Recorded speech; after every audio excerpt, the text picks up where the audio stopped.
આવતીકાલે રાજ્યભરમાં ત્રીજા તબક્કાનું મતદાન થવાનું છે, ત્યારે મધ્ય ગીરમાં એક મત માટે ઊભું કરાયું આખે આખું પોલિંગ બૂથ. ગીર વચ્ચે પણ ચૂંટણી પંચ દ્વારા તમામ તૈયારીઓ કરવામાં આવી. દેશ અને દુનિયામાં એકમાત્ર મતથી જાણીતા બનેલા ગીરમાં આવતીકાલે હરિદાસ બાપુ કરશે પોતાના મતાધિકારનો ઉપયોગ. મધ્ય ગીરમાં બિરાજતા બાણેજ મહાદેવ મંદિરના મહંત હરિદાસ બાપુ એકમાત્ર આ વિસ્તારના મતદાતા છે. આ એક મત માટે પ્રશાસન દ્વારા અહીં આખે આખું પોલિંગ બૂથ ઊભું કરવામાં આવ્યું છે. આવતીકાલે હરિદાસ બાપુ પોતાના મતાધિકારનો ઉપયોગ કરશે. અહીં વર્ષોથી ચૂંટણી પંચ એક મત માટે આખે આખું પોલિંગ બૂથ ઊભું કરે છે.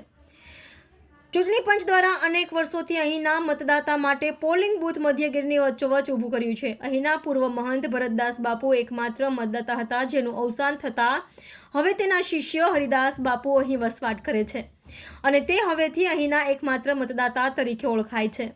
આજે ઉના ખાતેથી બાણેજ બૂથ તો તમામ સ્ટાફ વીવીપેટ અને ઈવીએમ સાથે બસમાં રવાના થયો હતો, જેમાં પ્રિસાઇડિંગ ઓફિસર સહિત કુલ 8 જેટલા લોકો સ્ટેન્ડ બાય રહે છે. અહીં સિંહ, દીપડા સહિતના હિંસક પ્રાણીઓ હોવાના કારણે વન વિભાગનો સ્ટાફ પણ ખડે પગે રહે છે. આપણે જણાવી દઈએ કે આ મતદાન મથક ગીર સોમનાથના જામવાળા ગીરથી અમરેલી ગીરની મધ્યમાં આવેલું છે.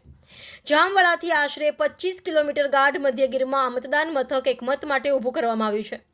અહીં એક મત હોવાના કારણે 100% મતદાન થાય છે. જો કે મતગણતરી સમયે અહીંનો મત મહંતે કોનો આપ્યો તે ખુલ્લું પડી જાય છે. હર્ષદ વાઢેર, દીવ મિરર ન્યૂઝ, उना।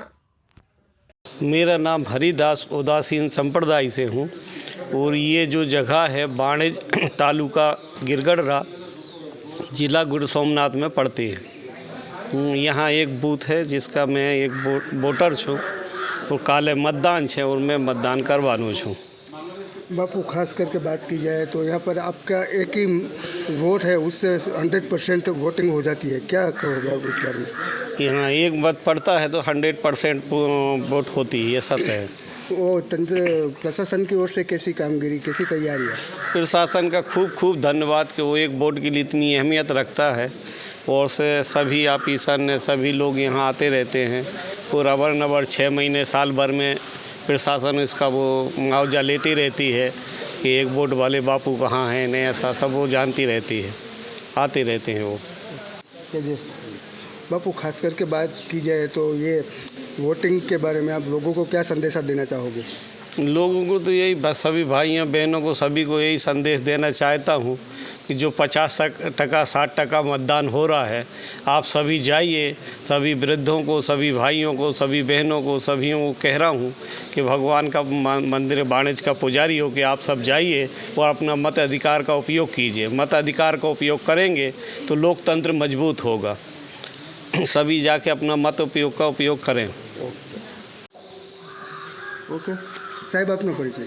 મારું નામ પઢિયાર સુરસિંહભાઈ જયસિંહભાઈ, જિલ્લા પંચાયત સંચાલિત ગીર વિઠ્ઠલપુર પ્રાથમિક શાળામાં શિક્ષક તરીકેની ફરજ બજાવું છું.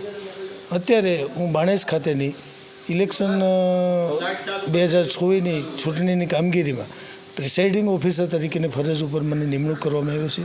જે હું તંત્રને ધન્યવાદ આપું છું કે મને એક જ વોટ, બાપુનો જે એક વોટ અને 100% મતદાન થાય એવી જગ્યાએ મને જે કામગીરી કરવાનો મને મોકો મળ્યો છે, એ બદલ હું જિલ્લા કલેક્ટર સાહેબ શ્રી જાડેજા સાહેબ એનો આભાર માનું છું. અને તેની તંત્રની તૈયારીના ભાગરૂપે જે તંત્રએ અમે તાલીમ દીધી છે એ તાલીમ પ્રમાણે અમે ગમે તે જગ્યાએ કાર્ય કરવામાં અમે સહજ છે. નમસ્કાર મિત્રો, હું ફિરોઝ ઈરાની આજે તમને એક નવી વાત કરવા આવ્યો છું. દીવ મિરર ન્યૂઝ જોતા રહો, સબસ્ક્રાઇબ કરવાનું ભૂલતા નહીં અને શેર કરવાનું પણ ભૂલતા નહીં. સત્યની સાથે જોડાતા રહો. નમસ્તે મિત્રો, હું છું ચાંદની પરમાર. આપની મનપસંદ ચેનલ એટલે કે દીવ મિરર ન્યૂઝ ચેનલને લાઈક કરો, શેર કરો અને ફોલો કરો. અને હા, તેમાં દરરોજ તાજા સમાચાર જોવાનું ભૂલશો નહીં. દીવ મિરર ન્યૂઝ દરરોજ લાઈવ અપડેટ, ગુજરાત રાજ્ય, દેશ દુનિયાના તમામ બ્રેકિંગ સમાચારો નિહાળો દીવ મિરર ન્યૂઝ ચેનલ પર.